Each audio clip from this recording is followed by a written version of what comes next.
Spear fishing this last week's been pretty slow. There's been a few bull reds caught, some whiting, a few pompano. I keep hearing rumors of these fall pompano run that happened here in our winter pompano run. Basically, on the calendar, it'd be winter right now.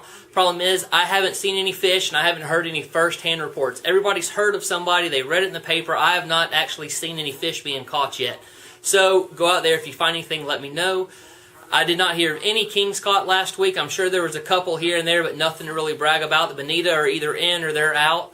So pier fishing's almost over with, except for inshore for your pompano and those flounder. These cold days are going to have them flounder just starting to bunch up inshore. Come by, get your bull minnows. And you can also throw your silly willy jigs out there after those winter bonita. Most people throw little white bucktail jigs, but try your silly willy in multiple colors.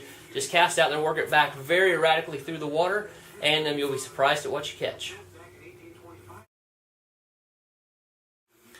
Inshore fishing this week's been pretty slow. This front's pushed through. It has the fish is absolutely messed up. They're catching good trout in Burnt Mill Creek, and right outside they're finding some red schooling up in that skinny, shallow water. You're 2 to 3 foot. Middle part of the day when that sun comes out, them fish are just looking for the warm water. I know those fish is down in the 30s here last night, so they're heading towards that hot water canal. I'm sure there's just a wake from all the fish headed that direction. So I'm going there and warn by you. Remember, it's catch and release only. Don't even catch live bait in there. It's everything you catch in there has got to be released unharmed. Your residential canals, anywhere that has some deep water, Moonlight Bay there, the hibiscus on the bay right there by the Hathaway Bridge, all those little subdivisions that have those residential canals, you're going to be able to find trout in those, and also your redfish are going to be in your standard winter spots there at the mouth of Burnt Mill Creek, Crooked Creek. If you get any good reports, send us some pictures. We absolutely love pictures. Y'all get tired of looking at my smiling face, I'm sure, so send me pictures to take up some of the nasty visuals that I offer every week. Our offshore report this week is coming from our kayakers. The group, the Panama City Kayak Fishing Association, hit the beach this past weekend here in beautiful Panama City Beach. They slid offshore to some of our West End honey holes. Only thing, they weren't exactly honey holes this go around. They've been catching their limit of red snapper, black grouper, red grouper. Snapper's out of season. They caught some fish that would have been legal in red snapper. They released those fish unharmed. They caught a few legal red grouper, but the black grouper all came up short. The go-to bait seemed to have been live bull minnows. This time of year, live bait becomes hard for us to get. They went up the night before up here on the West Bay Bridge. The tide was just pouring. They couldn't get any pinfish to bite. So they went out there with frozen cigar minnows, some butterfly jigs, some Joe's grouper snacks, and some bull minnows that Jimmy grabbed here, some of our gigantic, good-sized bull minnows. That's what the fish were caught on.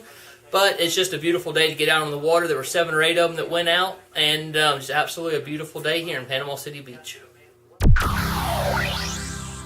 Our product of the week are going to be the Fish on Lure scented shrimp. Captain Joe Hebert, down with the owner of Fish on Lures, came out with the new bait. This is his shrimp. It doesn't show up good in the bag. I started to pull some out. Problem is they are Pro-Cure enhanced, which means they stink, and I just didn't really want to get all stinky today. But you take his shrimp, they come in 2, 4, 6, 8, 10, 12 packs it looks like.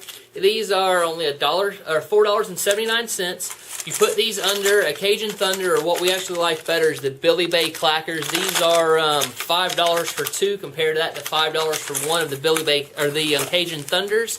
Just rig them on a 1/4 ounce jig head. These are some of Joe's Fish on Lures jig heads, super strong hooks. You don't have to worry about these straightening.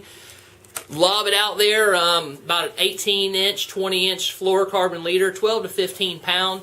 Just toss it back, give it a little pop, pop, pop. As soon as that jig head pulls the float back up, let it sit there just a second, then pop it again. That popping noise just really attracts the fish, and you'll be surprised at all the trout you'll catch. And don't be surprised if a big old redfish doesn't come up and snag it as well. So if you're a fan on Facebook or follow us on Twitter, we asked this past week our trivia question: how many days after a front pushes through do the fishing really start to get good? Our first person was from Angela Hale, local Panama City angler. Well, I don't know if she actually fishes, but I do know her. And also we had several other people chime in. The correct answer is right at 3 days. I know some people said 2, and that's true. That 2 to 3 days, the fishing typically it's good after the front pushes through. This is good for trout, redfish. Also, I hear my bass guys talking about it. It also affects all of your freshwater fishing as well. So congratulations to everybody that guessed correctly. We didn't have any wrong guesses. If y'all want us to keep doing these trivia questions, we'll post them midweek on Twitter and or Facebook, so you need to be a fan on both of them. See right here across the bottom of the screen where we're at. We'll probably start doing some prizes as long as we get some participation. So once again, 3 days after that front pushes through, you need to be out on the water.